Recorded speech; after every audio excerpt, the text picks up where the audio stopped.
This video was made possible by Skillshare, an online learning community with over 17,000 classes in just about anything you can imagine. Keep watching until the end of the video to learn how you can get your first 2 months for free. England in the Middle Ages. The sun is shining, the birds are singing, the children are playing in the village square. What a wonderful time to be alive! Hey, you're dying of dysentery. And also we're being raided by Vikings. What an awful time to be alive!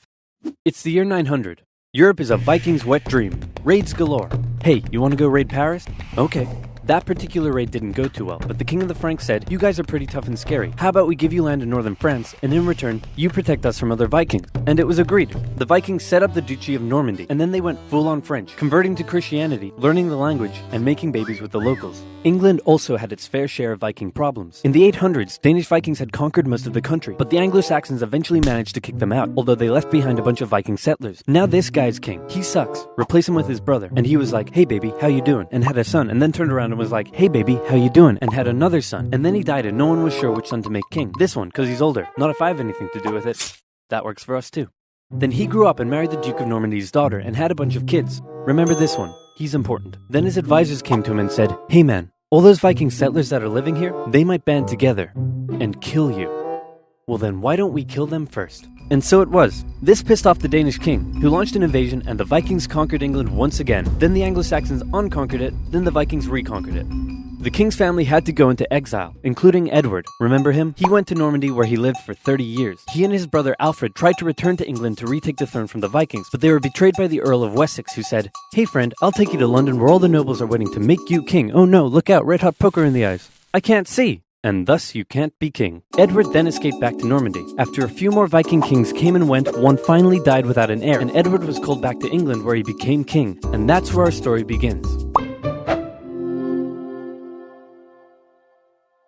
Here's the thing about becoming a king in the Middle Ages. Often your entire country won't support you at first. You can be vulnerable to rebellions, and it's up to you to take control. Fortunately for Edward, there was already a super powerful guy who had a lot of control over England, and if Edward could get his support, then England would be his. Who is this guy? Oh, piss, it's the guy who gave my brother the red-hot poker in the eyes. After an awkward moment where Edward exiled Godwin from the country, he eventually had to give in and let him keep his earldom, possibly after Godwin gave him a bunch of gold and said he was very, very sorry. King Edward also married Godwin's daughter. Then Godwin died, and his massive fortune was passed down to his sons, who all became earls. In particular, this one became the new Earl of Wessex. Harold Godwinson was now King Edward's brother-in-law. He was a close advisor to the king, a brave warrior who had proven himself in battle against the Welsh, and in many ways he was almost like a co-king. Uh-oh, Edward got old and he's on his deathbed. Possibly for religious reasons, or maybe because he wasn't happy about having to marry her, he didn't boink his wife, and as a result has no kids, meaning there's no obvious heir to the throne, meaning I'm gonna be king. He does have a grandnephew, it could be him. No, let's go with me. Just one problem. I mentioned that Edward's mother was a Norman. Edward grew up in Normandy, and he had a lot of Norman friends. The current Duke of Normandy was William the Bastard. Why was he called the Bastard? One day his father was sneaking out of his castle when his advisors said, "Where are you going?" To the tanner's shop? Why? To get a tan. But that was a lie. Firstly, because tanners give you leather, not tans, and secondly, because he was really going to see the tanner's daughter. One thing leads to another, and out comes baby William, born out of wedlock. Thus, an absolute bastard. His father died when William was 7 or 8, and he became the new Duke. He spent most of his childhood narrowly avoiding assassination, which probably turned him into the big balls tough guy he's remembered as today. In 1051, the town of Alençon tried to rebel against him, and the townspeople beat on dead animal skins as an insult to his commoner mother. William was furious, and he responded by, well, let's just say it wasn't pretty. That's the kind of guy we're dealing with here. William and Edward were good friends, and Edward allegedly promised that William could have the English throne after him. A decade later, Harold Godwinson even visited William and pledged an oath to him over holy relics, promising that William could be the next king of England. Although it's possible Harold only did it because William was holding his family hostage. So when William heard that the king was on his deathbed, he said, "Hooray, I'm gonna be king." So now you have two extremely powerful men who both think they're about to become the next king. But wait. This guy is the King of Norway. He spent most of his life as a warrior for hire, fighting for whoever would give him the most gold. You name a place, he probably fought a war there. Poland? Yep. Estonia? Yep. Against pirates in the Mediterranean? Yep. The Holy Lands? Sicily? And Bulgaria? Yep. He got crazy rich off the back of it and was swimming in gold. Then he returned home and became king. One of the previous Norwegian kings had made an agreement with one of England's Viking kings, saying that when that Viking king died, the King of Norway would get the English throne. Hardrada felt that because of this agreement, he was now entitled to the English throne. He was also eager to go on one last big conquest that would turn him into a legend. So when he got word that Edward was on his deathbed, he thought, I'm going to invade England, and then I'm going to be king. So now we have three extremely powerful men who all think they're about to become the next king of England, and that means somebody's probably about to get hurt. Back in England, Harold Godwinson is watching over the dying King Edward. Suddenly, he comes out with a shocking announcement. Hey, everyone, gather in. That's it. Come closer. Don't be shy. Okay, so I've got bad news. The king is dead. I know, very sad. But good news. He said that I should be the next king, so hooray for me. And, oh yeah, he said that if he once told anyone else they could be king, that he doesn't like them anymore, and they should just stay in Normandy. And also he said that no one should ask any further questions. Okay, good talk. Go do whatever it is you do. Usually it took months of preparation to crown a new king, but Harold rushed it and he had himself crowned the same day King Edward was buried. In Normandy, William's advisors came to him and said, Hey Big Willie, bad news, Harold Godwinson has taken the English throne. And William was furious, so he sent an envoy to Harold who said, William says you stole the throne and demands you immediately return it to him. Let me think about that. No. He said no. That bastard. Wait, I thought you were the bastard. Dude. Uncool. William immediately began gathering his armies together and preparing for an invasion of England. Now, killing a king was generally frowned upon in old-timey Europe because they were considered to have been chosen by God himself. So back in Normandy, William had to get God on his side. He needed the Pope's blessing for his conquest. So he went to the Pope and said, Godwinson made an oath to me over holy relics, and then he usurped the throne. Can I kill him? Sure, why not? So the Pope gave William his blessing, meaning William now had God on his side. Everything was ready to go. Just one problem. The wind. It was blowing the wrong way, and William had to wait with his army in Normandy, while Godwinson waited with his army in the south of England. They waited, and waited, and waited, and then William said screw it and sailed for England and got shipwrecked because the wind was blowing the wrong way. So then he decided to keep on waiting. They waited for 2 months and the wind never changed. Eventually Godwinson got bored and also ran out of food for his soldiers, so he sent them all home and he returned to London. The south coast was undefended and all William could do was keep waiting. While the northerly wind kept William in Normandy, it was carrying Hardrada and his Viking army to England. Hardrada landed near the old Viking city of York and defeated a regional army led by the Northern Earls, and York surrendered. When Godwinson heard about this, he must have been pretty upset. He had just disbanded his army, and now he had to gather them all together again and march all the way north. He made the exhausting journey in just 4 days, which is crazy quick, and he caught the Vikings off guard and unprepared for battle. The two armies stood on either side of the river Derwent. Legend says that a berserker Viking single-handedly held the only bridge crossing the river, dodging arrows and fending off attackers, until some English soldiers got under the bridge in a barrel and gave him the old spear in the jewels. This gave the Vikings enough time to form a shield wall, but because they had been caught off guard, many weren't wearing their chainmail and armor, and the English eventually defeated them, killing Hardrada, and with him, bringing the Viking era in England to an end.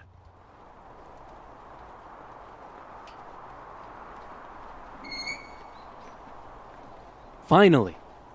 William's fleet of over 700 ships and 14,000 men set sail and landed on the English coast at Pevensey and set up camp near Hastings. And Harold was still all the way in York. His exhausted army had to march all the way south just days after their battle with the Vikings. Harold made it to London and considered just staying there and waiting for William to come to him. But William forced Harold's hand by burning down a bunch of villages. Harold's army set out and met William's on the 14th of October, 1066, and both sides prepared themselves for the Battle of Hastings. The English were on a hill, so they decided to stay there because it was a good defensive position. The Normans approached, and the two sides probably spent a while yelling at each other. William and the Normans had a few tactical advantages over the English. The first were the archers. The Normans sent volley after volley of arrows at the English, who formed a shield wall in defense. Then William sent his infantry up the hill. The English threw anything they had at them, and the Normans couldn't break through the shield wall. Then the Normans' next tactical advantage came into play.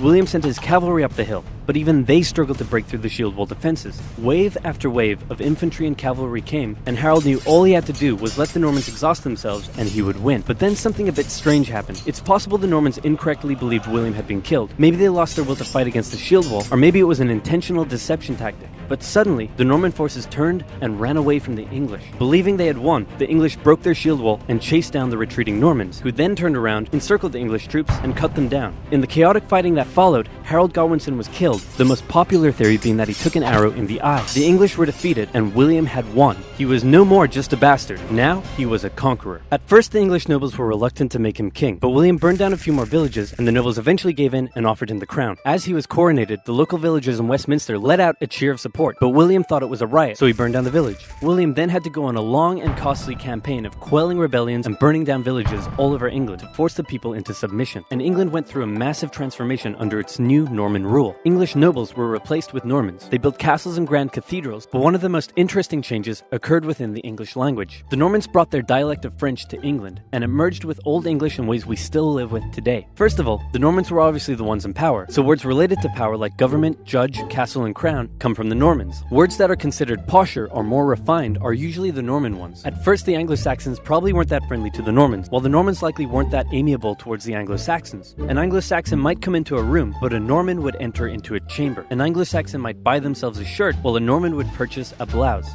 And while that filthy peasant's new shirt may be fair, the Norman blouse is absolutely beautiful. The Normans actually considered some Anglo-Saxon words so crude that I can't even say them on YouTube. But there's more.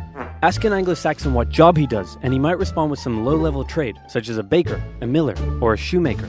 But a Norman has a skilled trade, like a painter, a tailor, or a merchant. The Anglo-Saxon farmers working in the fields owned many cows, pigs, and sheep, but once they were served up in a Norman banquet, they became beef, pork, and mutton. And written English changed too. Since many Anglo-Saxons couldn't write, the written language was romanticized. Your annoying friend that says cool whip might just be speaking an Old English dialect, as the Anglo-Saxons originally wrote it when, where, and what, but the Normans swapped the W and H around, and the long English A vowel sounded more like an O to the Normans, so you can thank them that you live in a home, not a ham.